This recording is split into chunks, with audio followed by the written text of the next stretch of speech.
Thanks everyone for joining. So lovely to see you all. Welcome to our very last undergraduate research education theories event of the summer. We have a great topic to help us wrap up the semester. My name is Sandra and I am an advisor in the Office of Undergrad Research. I'm excited to introduce our speaker today, but first I'll begin with a land acknowledgement and go over some reminders for everyone. So the American Indian Resource Center led the way for me to acknowledge the land that the University of Utah resides on had always been on indigenous land, specifically on the land of the Shoshone, Paiute, Goshu, and Ute tribes. I encourage you all to think about the indigenous peoples of the land that you are on today. It is also imperative that we acknowledge the enduring relationship that exists between indigenous peoples and their traditional territories. Through this land acknowledgement, we want to express our personal gratitude and appreciation for their persevering to protect this land for future generations. The erasure of this relationship between indigenous peoples and their traditional homelands is an insidious form of ongoing colonization, and we need to build our mindfulness of this and other indigenous protocols. And in my opinion, a necessary first step to respecting indigenous peoples would be to give the land back. So thank you again for all joining us today. If you are attending real time on Zoom for UROP or SPUR, then your attendance has been recorded and you don't have to do anything else. But if you are watching a recording of this event afterwards, then you will need to fill out the evaluation form. This can be found at the top of the undergraduate research education theories page where the red text says evaluation form, and make sure you include your unit. With that, I'm excited to turn the time over to Dr. Sita Viraganta, who is facilitating today's session on reflection. Okay. Hi, thank you, Sandra, so much for giving me this opportunity. It's one of my favorite topics to talk about, to think about, reflect on. So reflect on reflection. It would be really nice if I could see your faces. It would be really nice. You would be doing me a favor by turning on your camera, if you can. I appreciate that because it's really hard to talk to a completely disembodied screen. I love looking at Sandra's face, but I would also appreciate your faces. If you can, please do. It would just make my 1 hour session bearable for me. It would be nice. Thank you. Thank you for doing, those of you that have. I appreciate it. It's kind of hard to talk about a topic that we do normally, right? Is there anybody here in this group that has never reflected on anything? Give me a hand, or, like show me that hand emoji on your thingy. Yeah, exactly, right? So everybody knows, everybody does. And what am I going to say, whatever that is different or special, right? So that's the challenge that I have, and I love that challenge.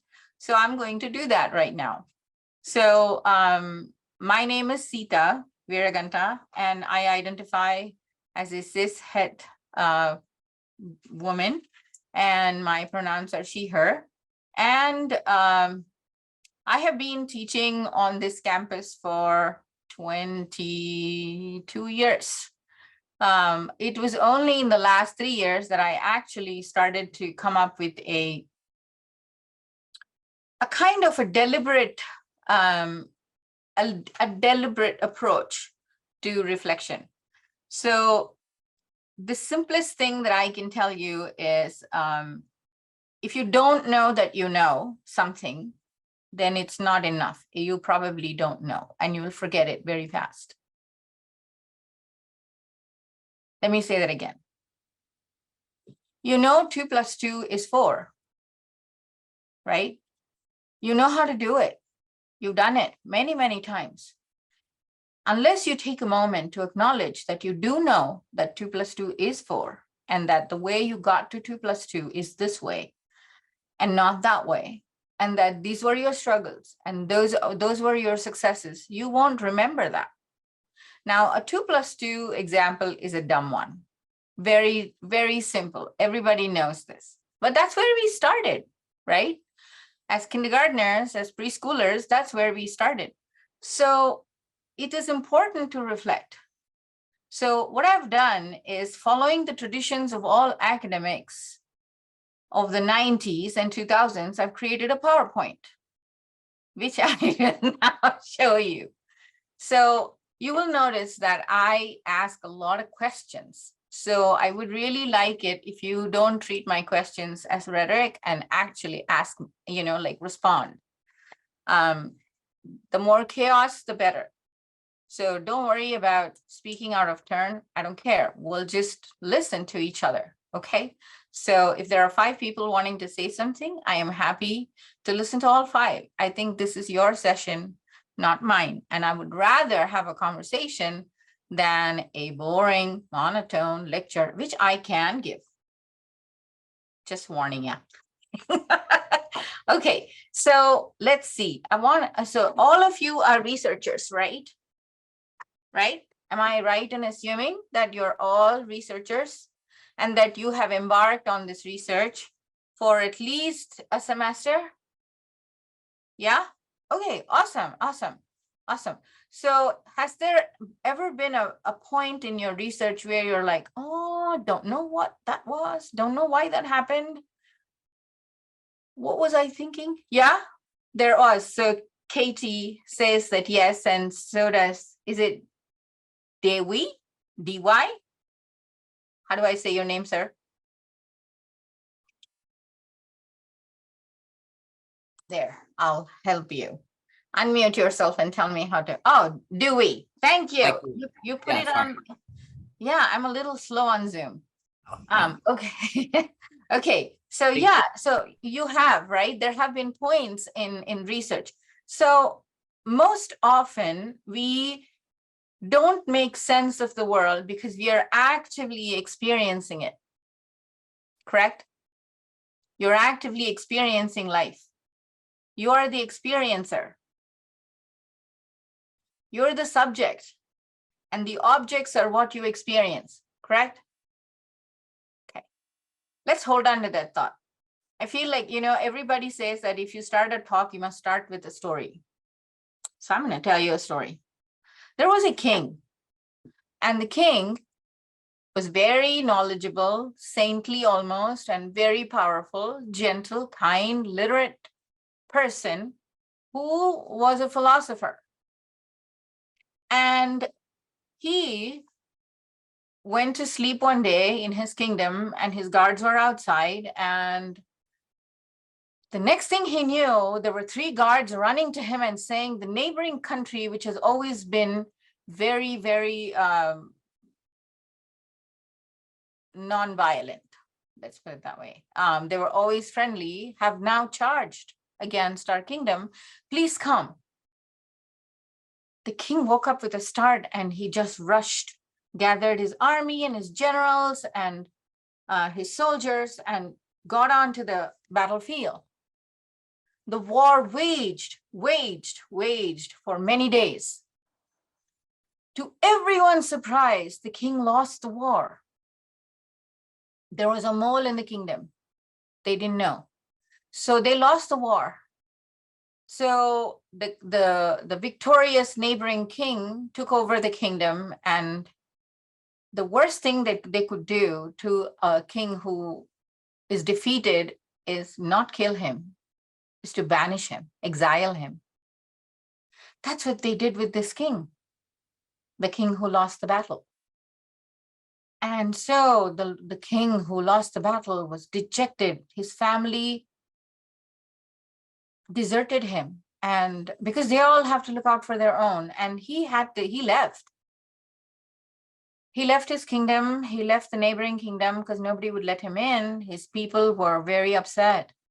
And he walked and walked and walked and walked. He was starving, he was hungry. He was tired, he was dejected, he was so sad. He did all, but then finally, he walked into a distant village where nobody knew him. And then he walked up to the the village mayor, maybe mayor of the village, who was passing out food for him to all the, you know, the poor people and hungry people and vagabonds and all of that, right? So when he was the last, and when he walked up to the person who was serving, they used to serve it in a coconut bowl, like a coconut shell. You remove all the coconut in it, and it's just a wooden shell, and that became a cup. So they hand him one, and they scrape the bowl. The lady says, "I'm so sorry, sir. I only have the starch of what we cooked. I don't have the actual rice and meat and stew." So he says, "It's okay, just give it to me." And then she takes 2 ladles and fills it, and he is hungry, tired, dejected, at the lowest in his life. So he's about to take the starch and put it in his mouth. A kite flies down, knocks the cup off his hand, and there it falls down. This is it. He's had it. So he just drops down onto the ground and wails, lamenting his sad life. Then suddenly he hears the voices, "King, king, what's going on?" He wakes up with a start. That was a bloody dream. It was a dream. So the king is confused. He's like, was that real? Or is this real? That real? This real? He just walks around the palace, his room where he administers his kingdom from, just sits on his throne. That real or this real? People thought he was bonkers. He's lost his marbles.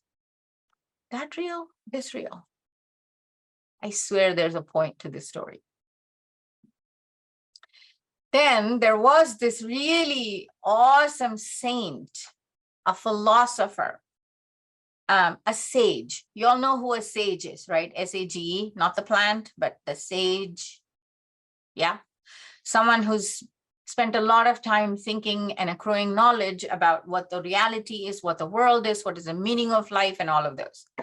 So the sage comes, who, the sage is actually his teacher, the king's teacher at one point. So he says, "King, what happened to you?" So the king looks at him and he says, "That real or this real?" So the sage looks at him and he says, "When you were in your dream, the dream was real. You acted like it was real. You realized it was a dream, and the dream is no longer real to you. The realization, the space in which you are, when you realize the dream is not real, that is real for you. That reality that the dream is not real is real to you. So neither of them are real. Both of them are real. That is not the point," the sage says. "The point is, you are the point. You are the experiencer of both. Therefore, to you, both are real." Did I confuse you?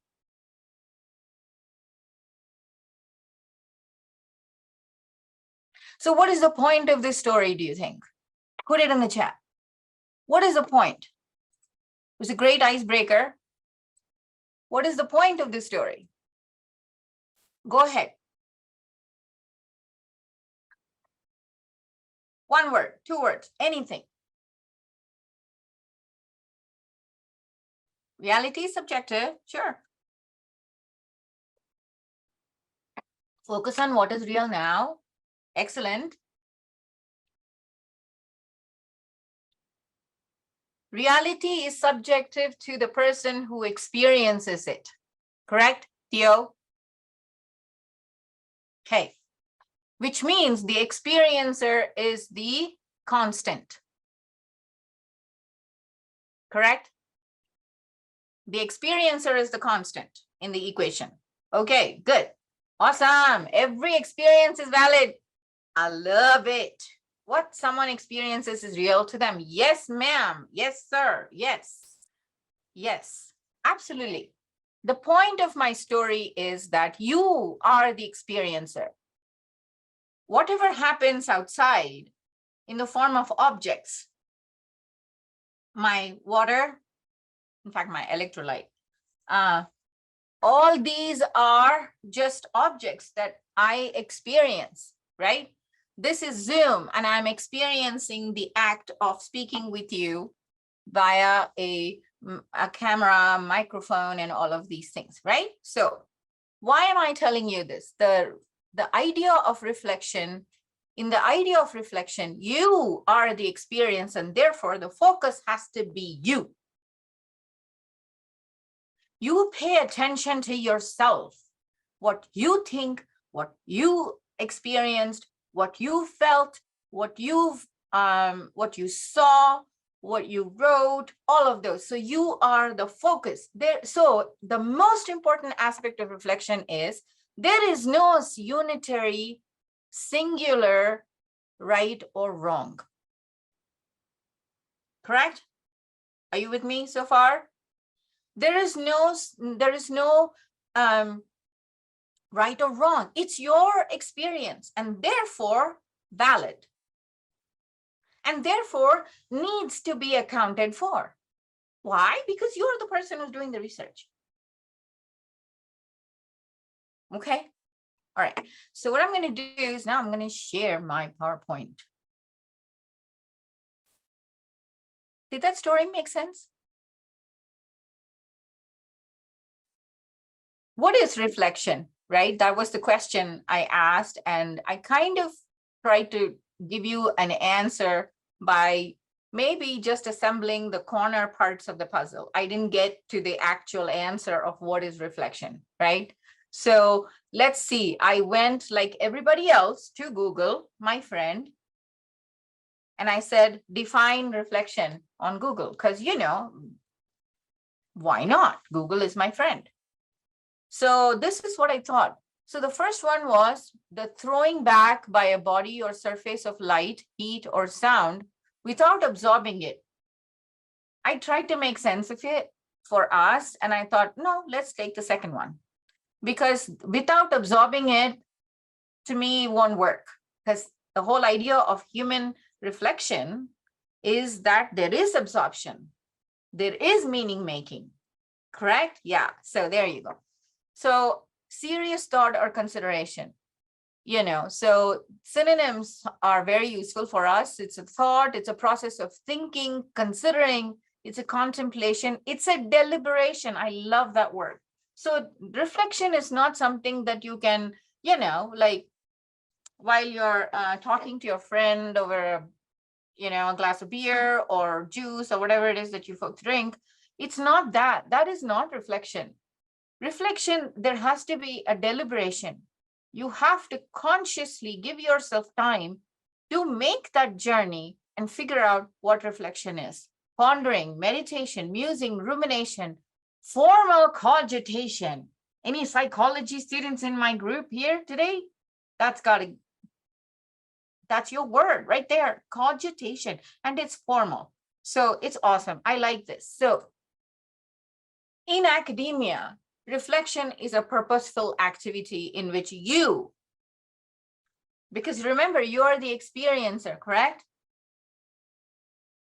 You analyze these experiences and your own practice skills and responses. So you do this with yourself.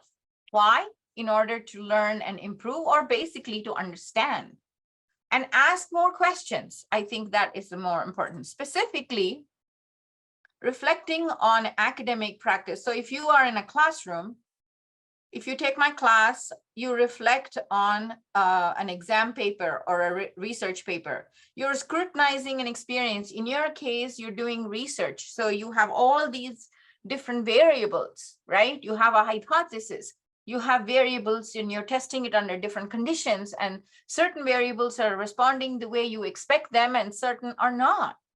So asking questions, why is this not working? Forces you to stop the activity and focus inwards and ask these questions by observing in a very different way. Like you consciously observe, take time away from action, sit down and observe. So I tried teaching this in a class one day and I was struggling to teach. And because reflection, it's like teaching how to breathe.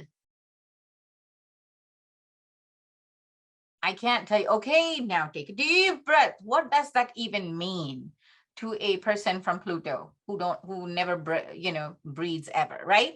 So you have to, like, there has to be some kind of an intuitive experience that you have as a student that I am kind of like fixing myself onto that intuition and asking you to do something with me. So this student gave me an analogy. He said, reflection is like DVR, digital video recording, right? Have you heard of that? You may not use it, but have you heard of it? DVR? Yeah, okay. Reflection is like DVR. Things happen quickly, but eventually I will be less busy. Then I can slow down and replay the event in my head to think more critically about it. I plan to incorporate reflections in a similar way. I will connect past, present, and future. What a wise, wise, wise student, don't you think? I'm so grateful for students like that because they make, I learn. So I was like, yeah, DVR is a really cool analogy. Things happen very quickly while you are in the experience. How do you understand that experience? You only do that by pausing that experience and shutting off all other stimulus and going inward and making that journey, right? Does it make sense, or is it all like the, ooh, Twilight sort of magic or voodoo, or is it shouldn't feel that way. It should be very deliberate. It should be very logical. It should be very methodical. That's what it is. So is reflection teachable? It's a very personal journey that you make. It's an absolutely intimate, it's a very intimate introspection. It's a journey inward. Where are you journeying? In your mind, right? And your map, you map it as you go. And by doing that, you're exposing yourselves to a number of risks, things that you don't know, things that you failed at. Those are all risks, big risks. You are experiencing those risks as a student. So are you willing to do it? Sometimes reflection is tedious.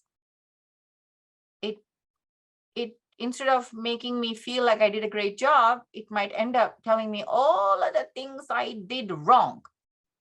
Why? Because that's how my brain works. That's how my mind works. So if you have a mind like mine, uber critical, then your reflection is going to be, Sita, you should have started with the story instead of all of that 10-minute introduction. The story would have been a better thing. Or Sita, you should not have done the story. That was such a waste of time. So this is how my brain works. It's like, so I have to tell myself, it was great. Just chill. It's over. And then I look at it after a little bit of time. I give myself a little distance. Like, so today when I think about this talk, I'm not going to think about it today. Once it's over, it's over. I'm going to think about it tomorrow. That time is going to give me. So yeah, that's what I mean by risks. So yes, you are affected by it. Your emotions are affected by it. You as a student acknowledge the things that went right and the things that went wrong. And in our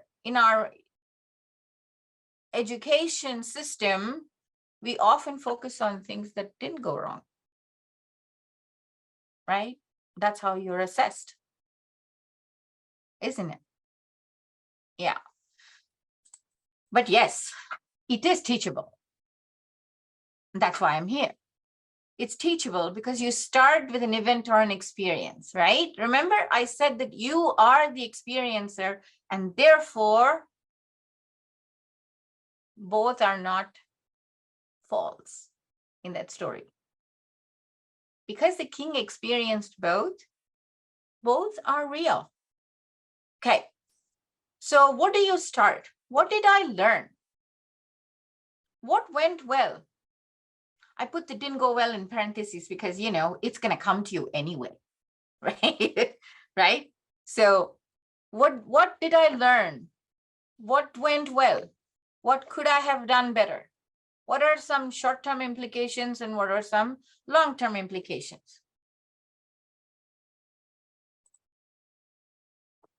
You're supposed to reflect before the experience, during the experience, and after the experience. I think during the experience is not easy. You just take a lot of notes. You know, what I want to do is I actually want to stop sharing and I want to just ask you, should we, how many are there? 36 students, 36 participants. So that's 12 breakout rooms, or maybe 4 would be better, like divided by 4. So what I want you to do is remember those 4 questions that I asked on my slide. Let's just take 4 questions. What did I learn? What went well? What could have gone better?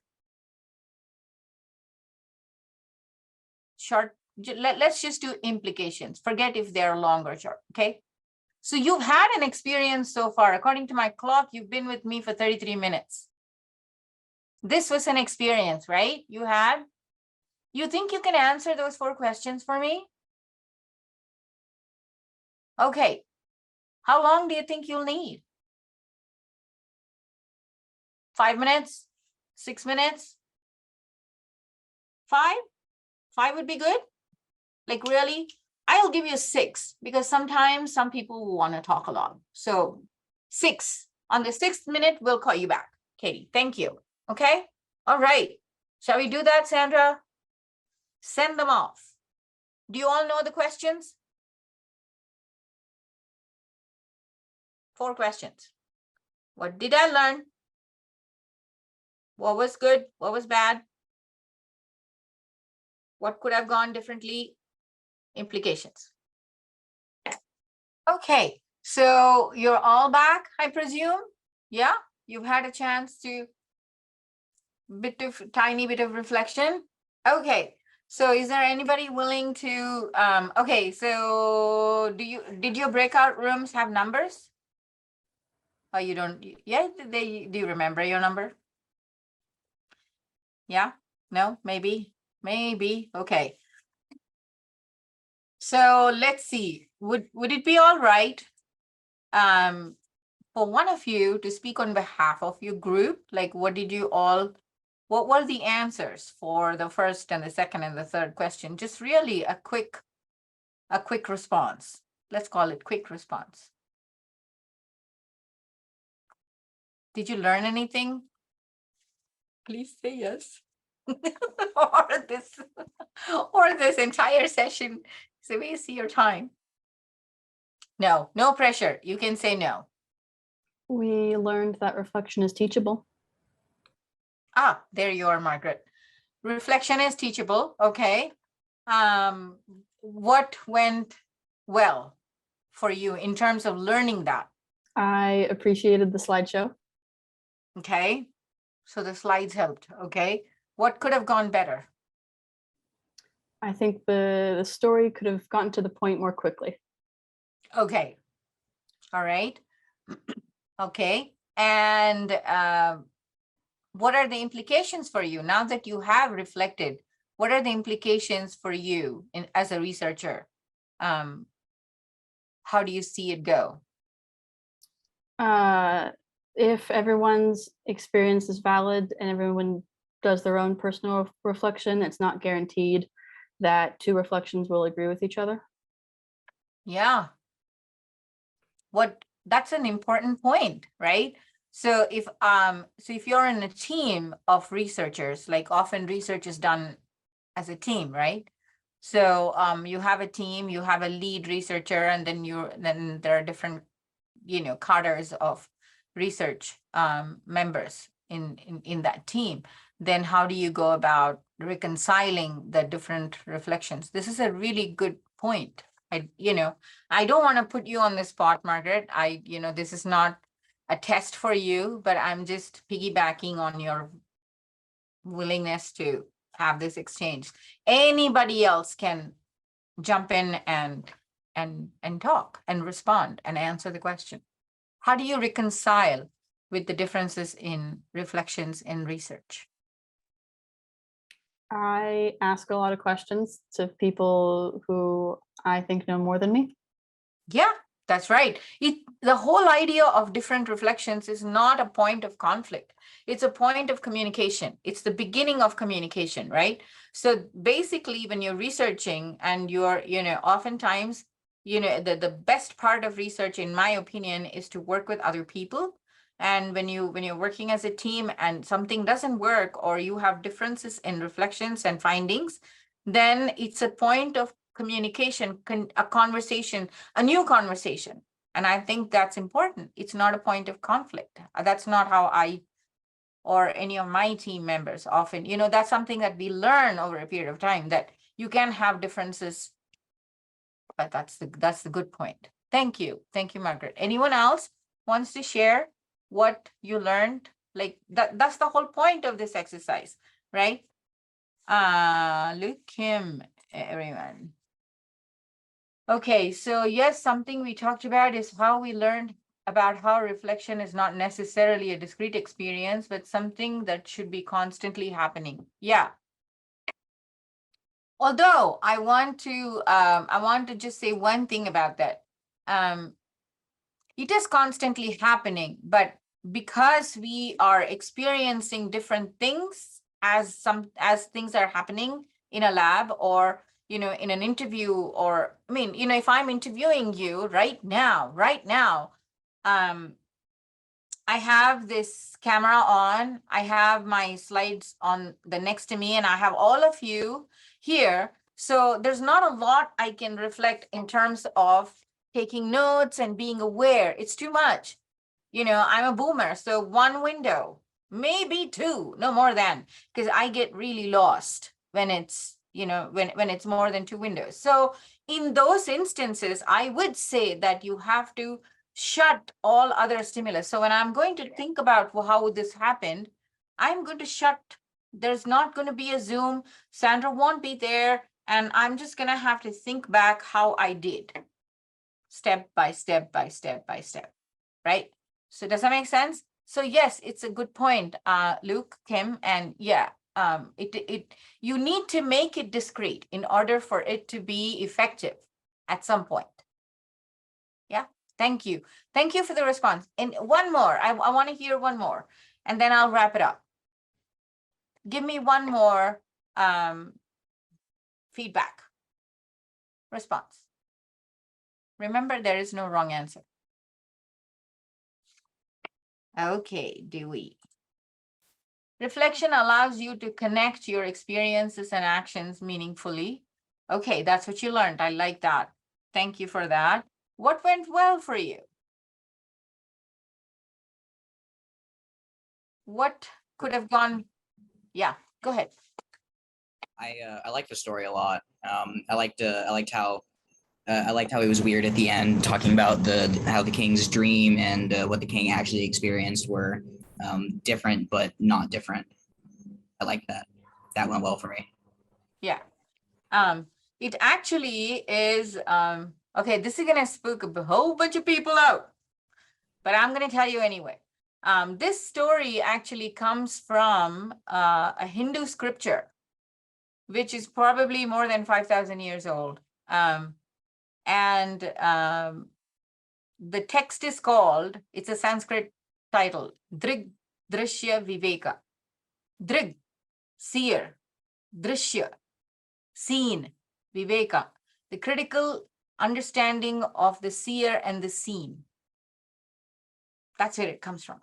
So the whole idea of seer and seen is what helps you understand what is being seen Where is the focus? So the book talks about object, right? So this is the scene. This is the scene, and I am the seer. To be more specific, my eyes, right? My eyes see the object, correct? So what does it have to do with reflection? I'm coming to you. Can my eyes see themselves? No. In fact, when I see my eyes, I see a reflection of my eyes, never my eyes. So what is the next step? I see a pen. The eye becomes the object. It goes into my mind. My mind is the one that says, hey, that's the object. You saw a pen, right? So it's the mind, not the eye, not the pen. So when you're reflecting, what are you doing? You're not looking at the pen. You're not looking at the eye. You're looking at your own mind. So basically, the mind is looking at the mind.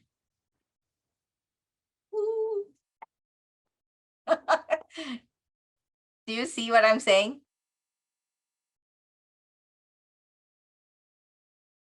That's why the journey has to be inward.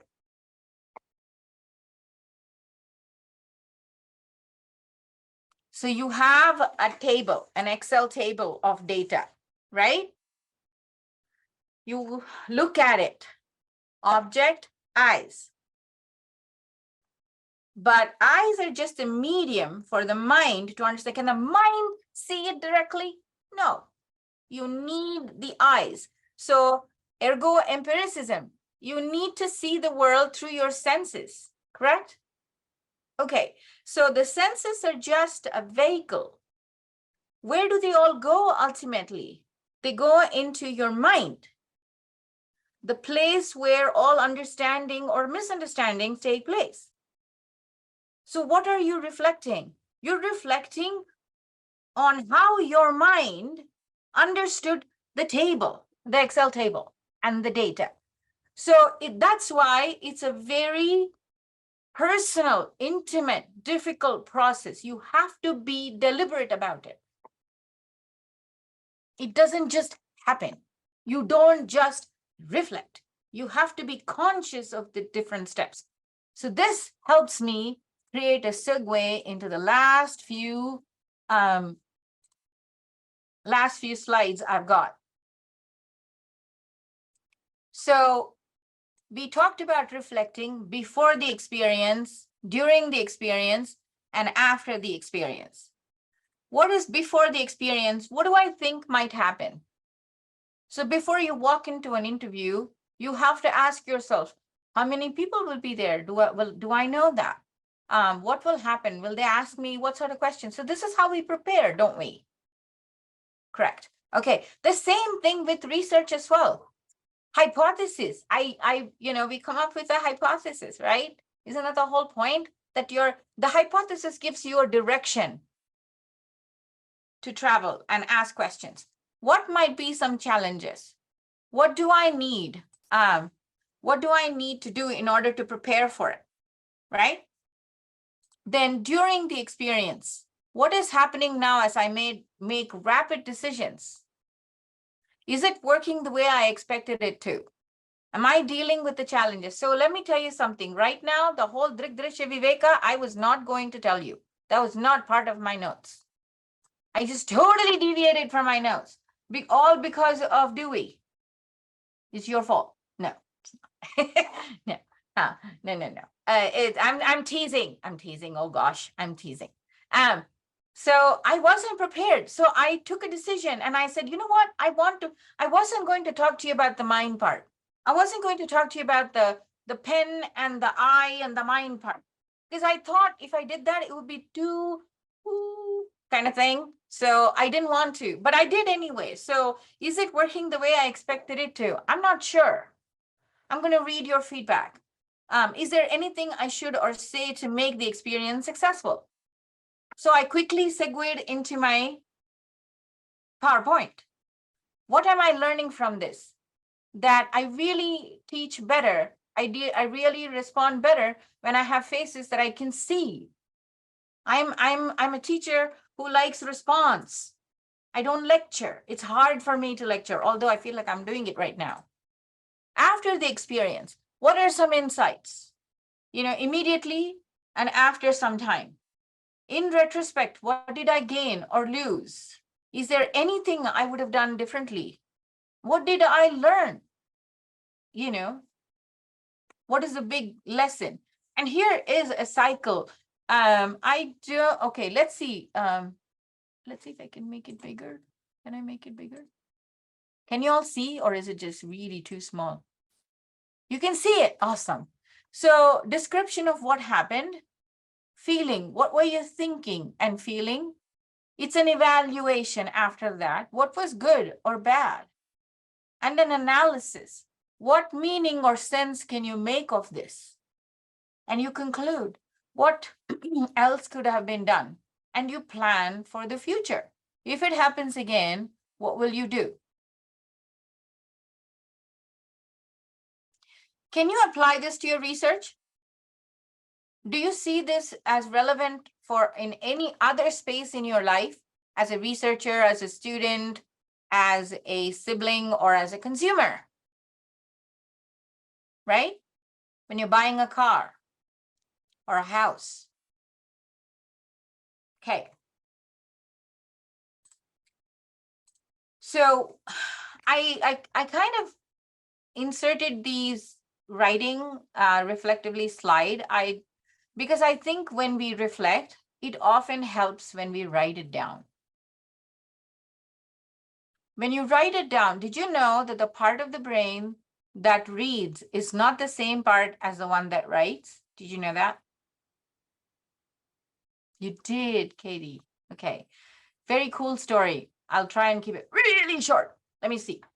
So there was this neurologist whose name just eludes me right now. Oliver Sacks. Yes, thank goodness. Oliver Sacks. I don't know if you have heard of him. He died recently. He's was one of the world's best neurologists who always took some very, very difficult cases. There was a case where the lady is a concert pianist. A concert pianist needs to read music as they play, right? One day she looked at her music as she was playing and could not see it, could not decipher nothing. So she went to an ophthalmologist, nothing happened, her eye was fine.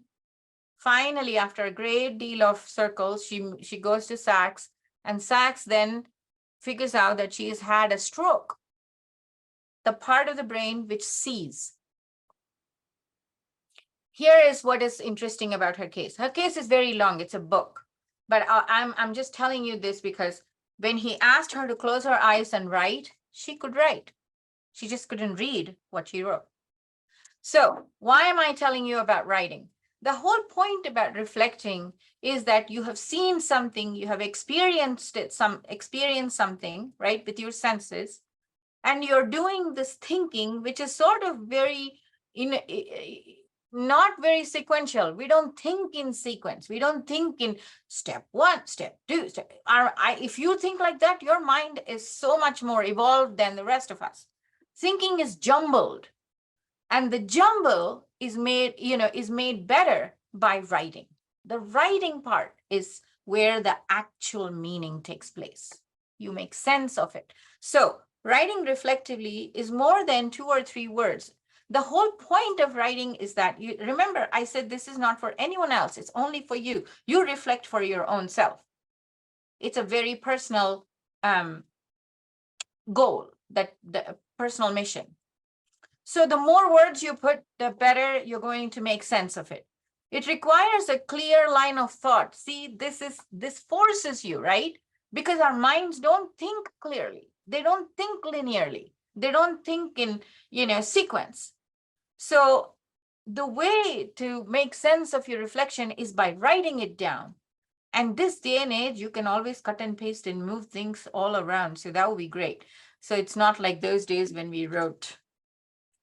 Anyway, so you use examples if you can to anchor your experience. use an analytical approach. So I want to end with this. It is not sufficient to have an experience in order to learn. Without reflecting on this experience, it may be quickly forgotten or its learning potential lost. So on that note, I have 2 minutes left. Do you have any questions for me? And while you all are reflecting on your question to ask, I'm gonna drop a link to the evaluation form in the chat. We love our research. We love our feedback. You could help us reflect even more by providing your thoughts. But I see a question. How can reflection be built into the research process? You know, this is where I believe, Sandra, are you going, remember you were sharing with me about their own research and their report that they get to answer some questions, is that right? Do you want to share that with the person who asked me that question? if you are in our UROP Marisol. or SPUR programs, we have an evaluation form with like a final report where you can reflect a little bit more about how the semester went for you. What would you recommend for students who aren't a part of our formal programs? This would be my question or to the student? My question. you. What would I, okay. So I would say that I think a deliberate break in your research process is important. For example, if you are, you know, if you are a novice in research and you're starting with reading the articles that you've been assigned, that is step one. At the end of that reading the articles, have a concrete, you know, a writing exercise for your own self. You don't have to share it with anyone, but I would say, you know, write that down. I read 4 articles. You know, I'm just going to wing it as an example. You know, I read 4 articles and 4 of them pretty much highlighted the same question that the research has never answered, or, you know, whatever it is that you find, right, in those 4 articles. So if you allow yourself some space to actually do that, you have your own literature survey paragraph written. You see, that's the nice thing about reflection. It actually allows you to organize what you have learned in a way that you can start writing in order to publish. So have those deliberate break points that you think where you need to, you know, so the break points would be literature survey, then, you know, coming up with an instrument to collect the data or an experiment, and, you know, who all are doing, what is your role, all of these. I think when you feel like you don't understand something, reflection is a good thing. When you feel like you know fully well what you have done, you fully understand, that is also a good point of reflecting. So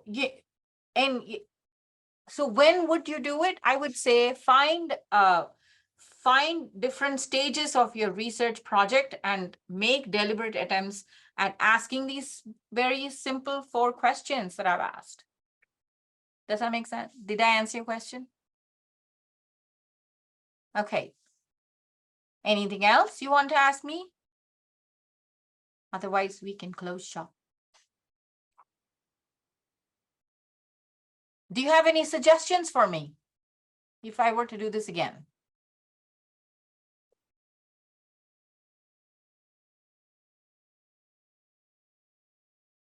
Don't tell me I'm perfect. I know you said that you weren't planning on sharing the story to begin with, the King table, but that was one to include. I would feel like if I had any notes. Okay. Thank you. Okay, I will do that. Definitely share the story again. Thank you. Thank you. You've been such an awesome, lovely audience today. I had fun. I really like the physical demonstration with the pen. Okay. Oh, you like that one? Okay. Okay, that was tough. I wasn't going to do it at all because it'd be like, whoop. You're going with, you're getting from with. But I think it's really nice because it's like it points to the arrows, like arrow from art, from pencil to eye to mind, and mind on mind. Thank you all for your time. Thank you for your time. This was so fun. It was really nice. Nice to be with you. Bye. And thank you for opening up your cameras for me. I appreciated that.